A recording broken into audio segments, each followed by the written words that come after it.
ரோமருக்கு எழுதின நிருபம் 12ஆம் அதிகாரம் 2வது வசனம். நீங்கள் இந்த பிரபஞ்சத்திற்கு ஒத்த வேஷம் தெரியாமல் தேவனுடைய நன்மையும் பிரியமும் பரிபூர்ணமான சித்தம் என்னதென்று பகுத்தறியத்தக்கதாக உங்கள் மனம் புதிதாகிறதுனாலே மறுரூபமாகுங்கள்.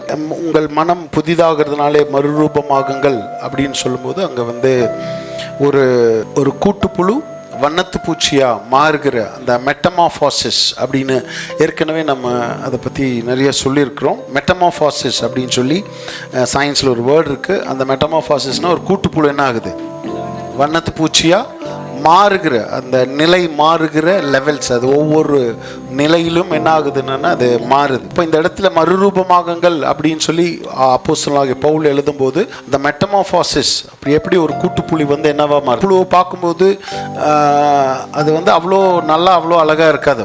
நம்ம பட்டாம்பூச்சியை பிடிக்காதவங்க யாருக்குமே இல்லை, பட்டர்ஃப்ளைன்னு எல்லாத்துக்கும் பிடிக்கும். பட்டாம்பூச்சின்னு பிடிக்காதவங்க யாருக்குமே இல்லை. ஆனால் பட்டர்ஃப்ளையை கம்பேர் பண்ணும்போது கேட்டர்பில்லர் அப்படின்னு சொல்லுவாங்க இங்கிலீஷில், கூட்டுப்புழு அவ்வளோ அழகாக இருக்காது.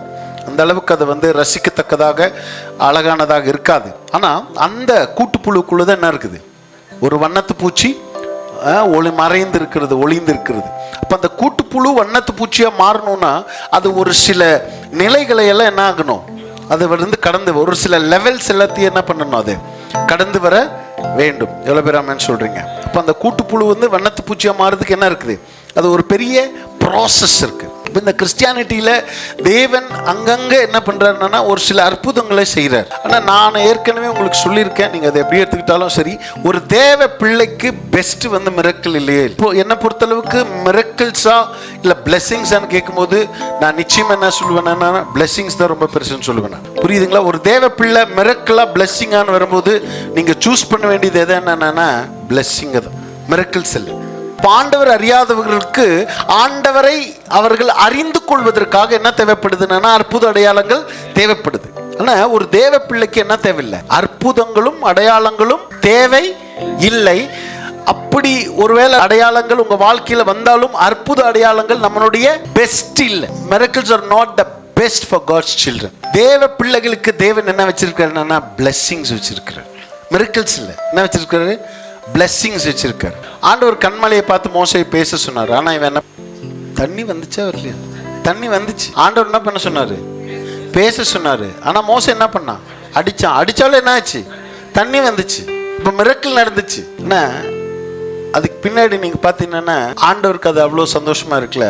பைபிளில் போட்டுக்க ஆண்டவர் கோவப்பட்டாருன்னு போட்டிருக்கு. Miracle happen. பேச சொல்லும்போது அடித்தான். ஆண்டவருடைய வார்த்தையை ஒபே பண்ணாமல் பேச மறுபடியும் என்ன பண்ணாமல் அடித்தான். அதனால என்ன வந்துச்சு, தண்ணி வந்தது. தண்ணி வராமல் இருக்கல, மிரக்கிள் நடந்தது. நான் ஆண்டவருக்கு அதில் என்ன இல்லை, பெரிய சந்தோஷமா இருக்குல்ல. மிரக்கிள்ஸ் தேவ பிள்ளைக்கு ஒரு தேவனோட பெஸ்ட் இல்லை. ஏன் அப்படின்னு நான் உங்களுக்கு ப்ரூவ் பண்ண என்னால் முடியும்.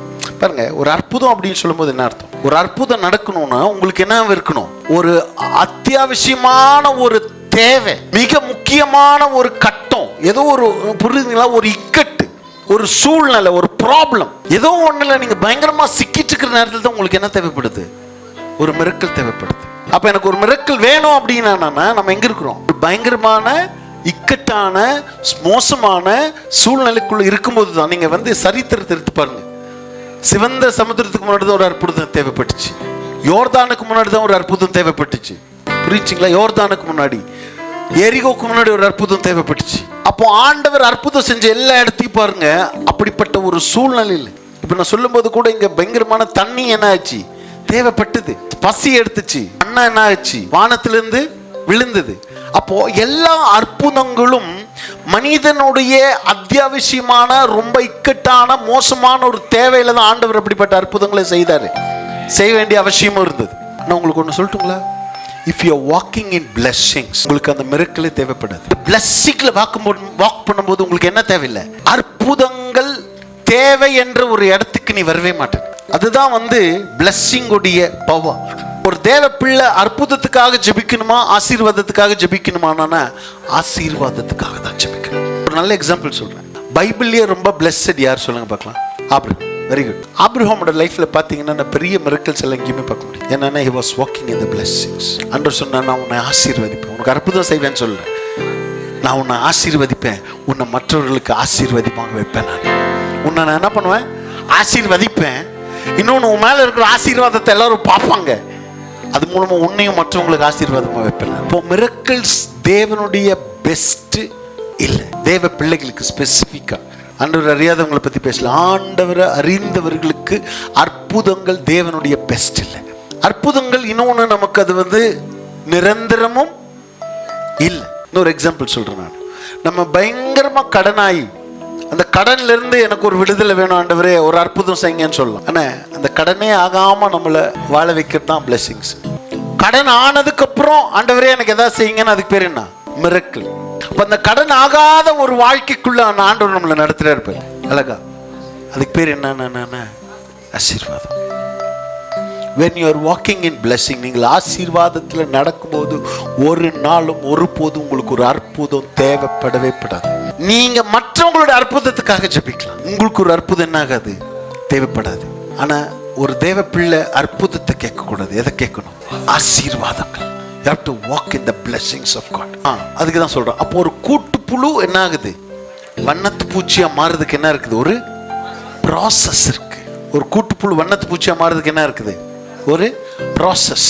நான் எதுக்காக இதை சொல்ல வந்தேன்? பிளெஸிங்ஸையும் மிரக்கிள்ஸையும் சொல்ல வந்தேன். என்னன்னா, இன்னைக்கு நிறைய தேவ பிள்ளைகள் இந்த ப்ராசஸ் எல்லாத்தையும் பைபாஸ் பண்ண, இந்த ப்ராசஸ் எல்லாத்தையும் இல்லாமல் ஷார்ட்கட்டான ஒரு மிரக்கிள் எதிர்பார்க்குறாங்க உயர்வுக்கு. பிளெஸிங்ஸ் உங்களை படிப்படியாக நடத்தும், ஸ்டெப் பை ஸ்டெப் ஆண்டவர் நடத்தும். ஆண்டவர் சொல்கிறாரு, என் வசனம் பாதைக்கு தீபமாக இருக்கு. பாதைன்னா ஒவ்வொரு ஸ்டெப்பும். God is interested in process. ஆண்டவர் ஒரே நைட்ல பணக்காரனாகி ஒரு நாளே நாளில் மறுபடியும் நீ கீழே விழணும்னு ஆண்டவர் ஒரு நாள் விரும்பவே மாட்டார். உனக்கு கற்றுக் கொடுத்து ஒவ்வொரு சூழ்நிலையிலையும் ஒவ்வொரு காலகட்டத்திலையும் உனக்கு லேர்ன் பண்ண வச்சு நீ எந்த ஆசீர்வாதம் உயர்வுக்கு உன்னை கொண்டு போகணுமோ அதை கொடுத்ததான அறிவை உனக்கு கொடுத்து, அது கொடுத்ததான படிப்பினையை கொடுத்து, அதுக்கு உண்டான தகுதியை உனக்குள்ள உண்டாக்கி, அதுக்கு தேவையான கேரக்டர்ஸ் நமக்குள்ள பில்ட் பண்ணி எல்லாத்தையும் ஆண்டவர் நம்மளை என்ன பண்ணுவார்? உள்ளார் நமக்கு உருவாக்குவார்.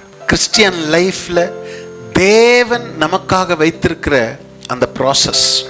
இன்னைக்கு நிறைய பேர் நம்ம என்ன நினைக்கிறோம்னா, நம்ம எதை விரும்புகிறோம்னா ஷார்ட்கட்டை விரும்புகிறோம். இதெல்லாம் இல்லாமல் நான் அப்படியே போக முடியுமா? இதெல்லாம் இல்லாமல் நான் வேற எப்படியாவது எனக்கு கிடைக்குமா? சீக்கிரம் எப்படியாவது எனக்கு ஒரு விஷயம் நடக்குமா? சீக்கிரம் எனக்கு ஏதாவது உயர்வு வருமா? சீக்கிரம் எனக்கு ஏதாவது ப்ரமோஷன் வருமா? Without process. நல்லா கவனிங்க, சவுலுக்கு ப்ராசஸே இல்லாமல் ஒரு உயர்வு கிடைச்சிச்சு. இன்னும் சீக்கிரத்தில் அதை அவனை விட்டு வெளியே போயிருக்கு. ஆனால் தாவீது அந்த இடத்துல உட்கார்றதுக்கு ஒரு ப்ராசஸ் இருந்துச்சு. தாவீது ராஜாவா உட்கார்றதுக்கு என்ன தேவைப்பட்டுச்சு? ஒரு ப்ராசஸ்க்குள்ள போனான். ஜோசப் பிரசிடென்ட் ஆகிறதுக்கு என்ன இருந்தது? ஒரு ப்ராசஸ் இருந்துச்சு. அந்த ப்ராசஸை கடந்து போனான். படிப்படியாக தேவன் நம்மை படிப்படியாக கொண்டு போகணும்னு ஆசைப்படுறாரு. ஒவ்வொரு ஸ்டெப்லையும் நம்ம கவனமாக ஒவ்வொரு படியா நம்மளை நகர்த்தி கொண்டு போகணும்னு அவர் விரும்புறாரு. அதனாலதான் இங்க போட்டிருக்கு, நீங்கள் இந்த பிரபஞ்சத்திற்கு ஒத்த வேஷம் தெரியாமல். அப்படின்னா ஒரு இங்கிலீஷ்ல ஒரு டிரான்ஸ்லேஷன் ரொம்ப அழகா இருக்கு. என்னன்னா, don't copy the ways of this world. ஒரு இங்கிலீஷ் டிரான்ஸ்லேஷன் இப்படி போட்டிருக்கேன்னா, இந்த உலகத்தினுடைய பாதையை, இந்த உலகத்தினுடைய நடைமுறைகளை, இந்த உலகம் பயன்படுத்துகிற, இந்த உலகம் பின்பற்றுகிற அந்த பாதைகளை நீங்கள் பயன்படுத்தாதீங்க. Don't use their footprints. அவங்களுடைய அடிச்சுவடுகளை என்ன பண்ணாத? பின்பற்றாத. அவங்க போற வழியில போகாத. அவங்க செய்யறத செய்யாத. அவங்க உயர்வுக்காக, ஆசீர்வாதத்துக்காக அவங்க எந்த பாதையை சூஸ் பண்ணி எப்படி போறாங்களோ அந்த பாதையில நீயும் போகாத அப்படின்ற. Don't copy this world. Don't do what they do for promotion. சொல்றது புரியுதுங்களா? ஒரு ப்ரமோஷனுக்காக இந்த உலகம் என்ன பண்ணதோ அதே நீ பண்ணாத அப்படின்ற. Don't copy the ways of this world.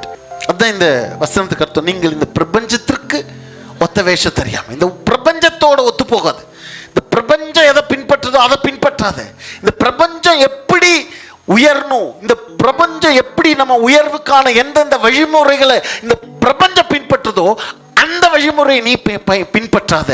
உன்னோட உயர்வுக்கான வழிமுறைகளை நான் உனக்கு வச்சிருக்கிறேன்.